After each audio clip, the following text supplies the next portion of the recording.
নমস্কার, আপনাদের সকলকে স্বাগত।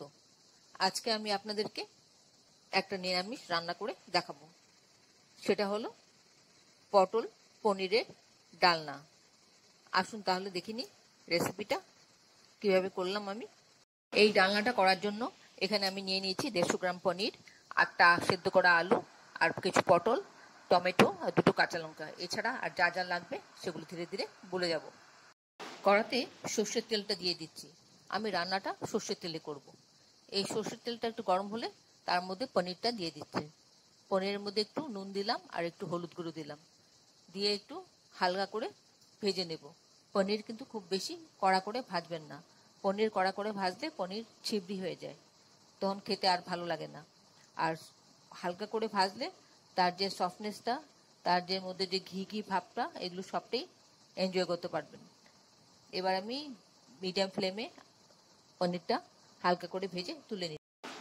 এবার ওই তেলেই আলুটা ভেজে তুলে নিচ্ছি। আলুটার মধ্যে একটু নুন দিলাম আর একটু হলুদ গুঁড়ো দিলাম, দিয়ে আলুটাকে একটু লাল লাল করে ভাজবো। লাল লাল করে ভেজে তুলে নেব।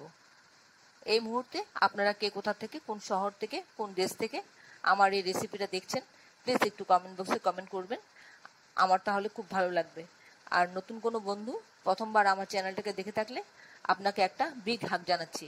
চ্যানেলটাকে সাবস্ক্রাইব করে নেওয়ার জন্য অনুরোধ রইল।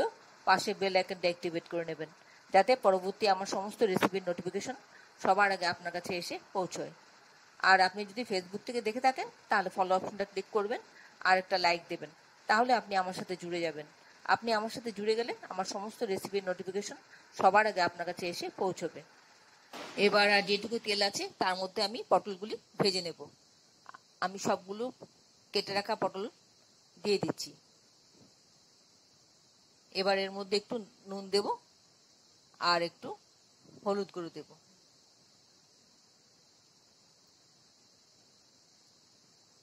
এবার একটু সময় পটলগুলিকে নাড়াচাড়া করে তারপর আমি পটলগুলিকে একটু ঢেকে দেব। ঢেকে দিলে তো তাড়াতাড়ি সেদ্ধ হবে আর ভাজাটা তো ধীরে ধীরে হবে। এবার ঢেকে দিচ্ছি। 1 মিনিট বাদে ফিরে আসছি।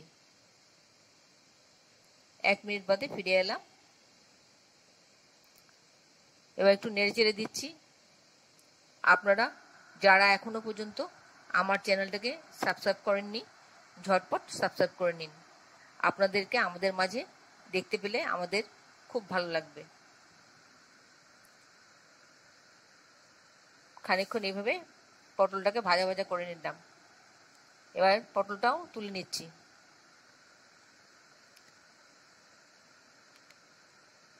এই রান্নাটা সম্পূর্ণ নিরামিষ রান্না।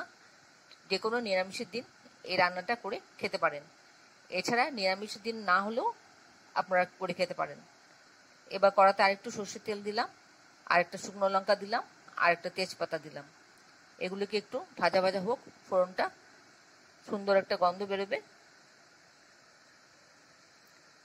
তারপর এর মধ্যে আমি দিচ্ছি হাফ টিস্পুন মতন কালো জিরে। এই কালো জিরের ফোড়নটা হয়ে গেলে পরে যখন একটু সুন্দর অ্যারোমা বেরোবে,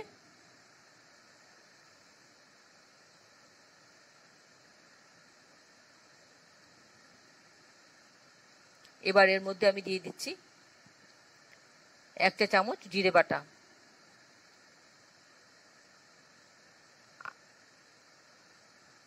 আর দিলাম 2টো কাঁচা লঙ্কা, আর দেব আদা বাটা হাফ টিস্পুন।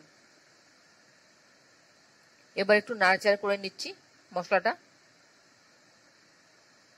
এবার এর মধ্যে একটু জল দিয়ে দিচ্ছি যাতে মশলাটা পুড়ে না যায়।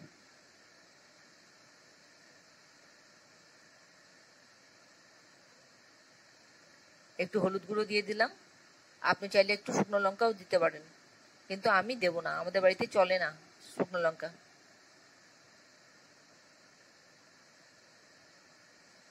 এবার হাফ টিস্পুন মতন নুন দিয়ে দিলাম।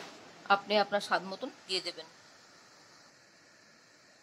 সবটা একটু ভালো করে মিশিয়ে নিচ্ছি। এবার এর মধ্যে দিয়ে দেব টমেটো। আমি আধখানা টমেটো কেটে দিয়ে দিয়েছি এখানে। এবার একটু সময় ঢেকে রাখবো, টমেটোটা তাতে তাড়াতাড়ি গলে যায়।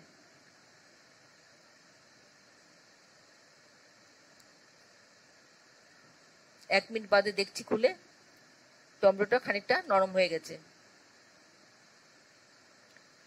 চেপে চেপে এটা একটু মিশিয়ে দিচ্ছি।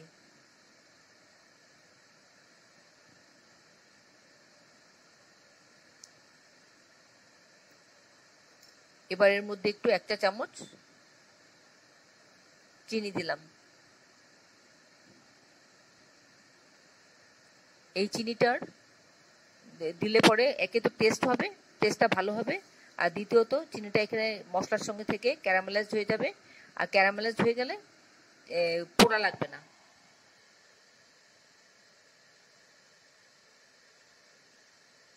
আপনি যতই কষান ওটা পুড়বে না। এবার এর মধ্যে একটু জল দিয়ে দিলাম পরিমাণ মতন। এবার একটু ফুটতে দেব। ঝোলটা একটু ফুটে আসলে অপেক্ষা করছি।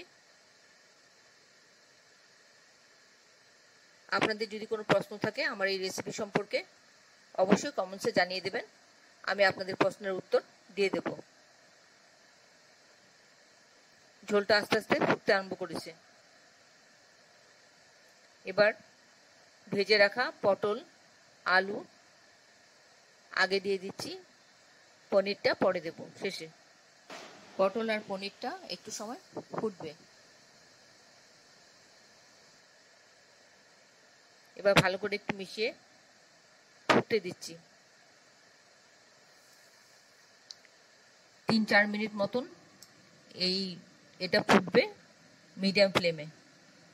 ফ্লেমটা কিন্তু খুব বেশি হাই করবেন না, মিডিয়াম ফ্লেমে একটু ফুটাতে হবে। বন্ধুরা, একবার এই রান্নাটা অবশ্যই করে খেয়ে দেখবেন। এই রান্নাটা খেতে খুব ভালো লাগে, বেশ ভালো হয় খেতে। নিরামিষ রান্না হলেও বেশ সুস্বাদু হয়। অবশ্যই একবার চেষ্টা করবেন করে খেতে। একঘেয়ে রান্না না খেয়ে একটু খাওয়াটা পরিবর্তন করলে বেশ ভালো লাগে।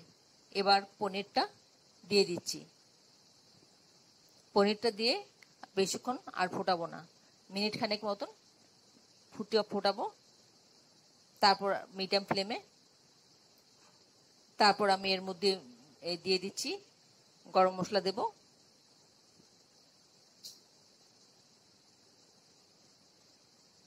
এবার একটু গরম মশলা দিচ্ছি। এই গরম মশলাটা আমার বাড়িতে তৈরি করা গরম মশলা, এর সেন্টই আলাদা, খুব সুন্দর গন্ধ।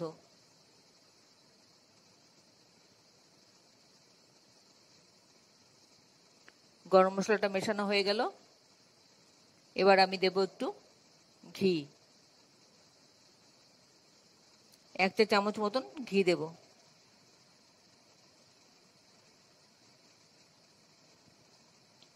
আশা করি আপনাদের ভালো লেগেছে আমার এই রেসিপিটা। যদি ভালো লেগে থাকে তাহলে অবশ্যই একবার করে খাবেন, আর বন্ধুদের সাথে শেয়ার করবেন। ভালো লাগলে অবশ্যই একটা লাইকও দেবেন। রান্নাটা আমার হয়ে গেছে, এবার স্ট্যান্ডিং টাইম দিয়ে নামিয়ে নেব। এবার আমি পাত্রে ঢেলে নিচ্ছি। এতক্ষণ ধৈর্য ধরে আমার এই রেসিপিটা দেখার জন্য আপনাদেরকে অসংখ্য অসংখ্য ধন্যবাদ। আপনারা সকলে ভালো থাকবেন, সুস্থ থাকবেন, ঈশ্বরের কাছে কামনা করি। আর এই ধরনের নতুন নতুন রেসিপি দেখতে আমার চ্যানেলটাকে সাবস্ক্রাইব করে নেবেন, পাশে বেল আইকনটা অ্যাক্টিভেট করে নেবেন, যাতে পরবর্তী আমার সমস্ত রেসিপি নোটিফিকেশন সবার আগে আপনার কাছে এসে পৌঁছয়। আর তাহলে ভিডিওটা আজকে এখানে শেষ করছি। আবার দেখা হবে আপনাদের সাথে পরবর্তী অন্য কোনো এক রেসিপিতে। ভালো থাকবেন সবাই, নমস্কার।